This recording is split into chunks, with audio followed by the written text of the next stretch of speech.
National news में आपका स्वागत है। मैं हूं आपके साथ अबरारुल हसन। आम आदमी पार्टी और आम आदमी पार्टी के खिलाफ या आम आदमी पार्टी के पीछे पड़े उस ईडी सीबीआई के मामले को जो है इस पूरे के पूरे शिकंजे को समझेंगे इस रिपोर्ट के माध्यम से।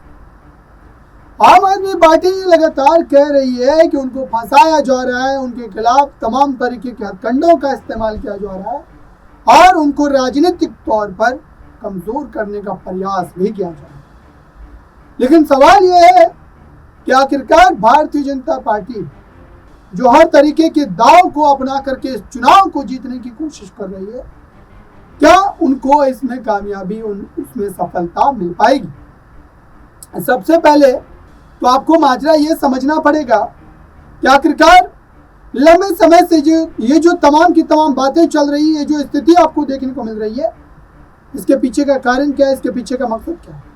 शराब आबकारी नीति मामले को लेकर के ये बात कही जा रही थी शुरुआती समय से कि ईडी सीबीआई के पास कोई भी सबूत नहीं है, किसी भी तरीके का कोई साक्ष्य जो है वो मौजूद नहीं है। उसके बावजूद भी एक दबाव की राजनीति को स्थापित करने के लिए यह पूरा का पूरा जो तंत्र है वो कहीं ना कहीं काम कर रहा है और ऐसे में इस पार्टी को सीधे तौर पर जो है नुकसान पहुंचाने की एक नाकाम कोशिश जो है वो की जा रही है। लेकिन आम आदमी पार्टी भी इसमें पीछे हटने के मूड में नजर नहीं आती है। वो लगातार इस लड़ाई को लड़ने के मिजाज में और खुद इस पूरे मुद्दे को लेकर अरविंद केजरीवाल ने कई बार खुले शब्दों में स्पष्ट लफ्जों में ये बात कही कि वो इस लड़ाई को लड़ेंगे, सड़कों पर लड़ेंगे, जो है अदालत में लड़ेंगे और किसी भी तरीके से हथियार डालने की स्थिति में नहीं। सवाल यह है कि 2024 के लोकसभा चुनाव से तुरंत पहले अगर अरविंद केजरीवाल की गिरफ्तारी हुई है, जाहिर सी बात है कि सवाल पूछे जाएंगे और ईडी का जो पूरा का पूरा आप जो है लिस्ट निकालेंगे छापामारी का, उसमें 96% ऐसी छापामारी की गई है जिसमें लगभग आप कह सकते हैं कि 96% में जो है चार्जशीट ही दाखिल है। तो आप सोचिए कि इस मामले को लेकर के स्थिति क्या है। आइए आपको एक रिपोर्ट। आज एक बार फिर भारतीय जनता पार्टी ने अपनी तानाशाही का सबूत देश के सामने रख दिया है। आज एक बार फिर भारतीय जनता पार्टी और प्रधानमंत्री नरेंद्र मोदी जी को जो अरविंद केजरीवाल जी से और आम आदमी पार्टी से डर लगता है, उसका सबूत उन्होंने देश के सामने रख दिया। सबसे पहले भारतीय जनता पार्टी शासित केंद्र सरकार ने एक फर्जी मुकदमे में दिल्ली के मुख्यमंत्री अरविंद केजरीवाल जी को लोकसभा चुनाव की घोषणा के बाद गिरफ्तार कर लिया। इसलिए गिरफ्तार कर लिया कि अरविंद केजरीवाल जी लोकसभा के चुनाव में प्रचार ना कर सके। ये सिर्फ तानाशाही सरकारों में होता है कि विपक्ष के नेताओं को जेल में डाल देते हैं। तानाशाही सरकारों में यह भी दूसरा लक्षण होता है कि विपक्षी पार्टियों को प्रचार करने से रोका जाता है और आज यही हुआ है। भारतीय जनता पार्टी के एक और राजनीतिक हथियार इलेक्शन कमीशन ऑफ इंडिया ने अपने इस पत्र के माध्यम से आम आदमी पार्टी के कैंपेन सॉन्ग पर रोक लगा दी है। ये भारत के इतिहास में पहली बार हुआ होगा कि किसी पार्टी के कैंपेन सॉन्ग पर इलेक्शन कमीशन ऑफ इंडिया ने रोक लगाई होगी।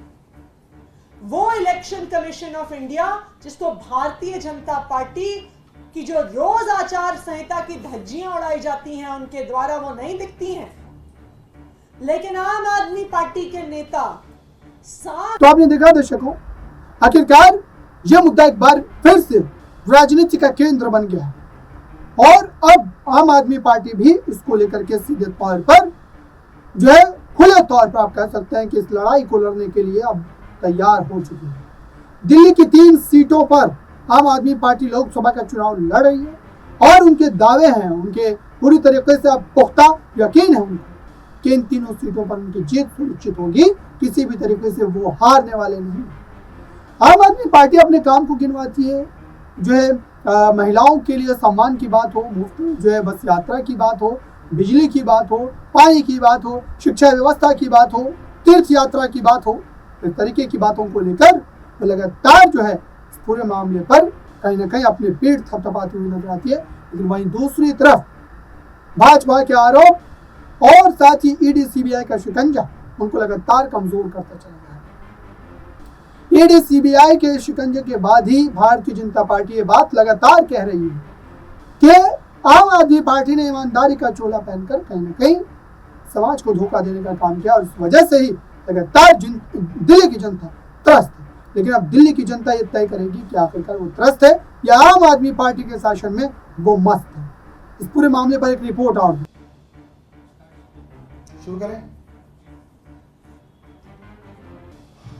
नमस्कार दोस्तों,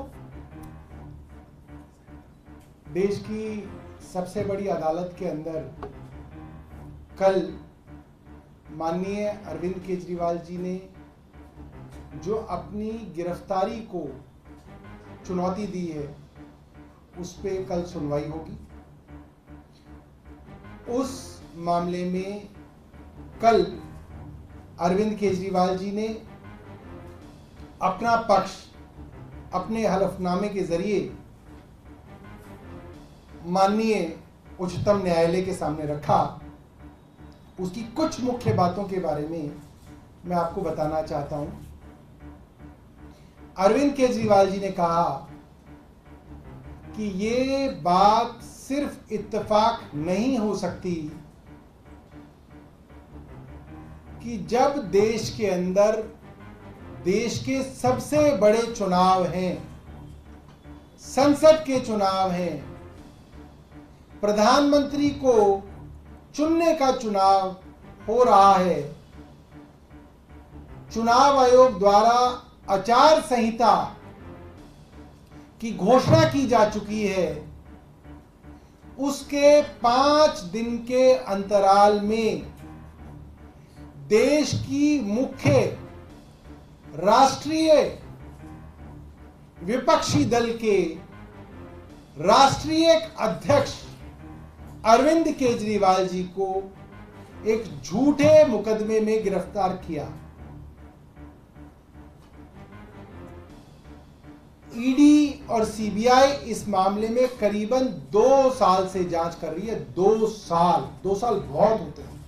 तो आपने देखा दर्शकों, अब आप बताइए, आप तय कीजिए कि आखिरकार दिल्ली में इस बार किसका बड़ा मार्जिन से जीत तय होने वाला है और क्या वाकई अरविंद केजरीवाल को राहत मिलने वाला है। फिलहाल इस रिपोर्ट में इतना ही। जुड़े रहें नेक्स्ट न्यूज़ के साथ।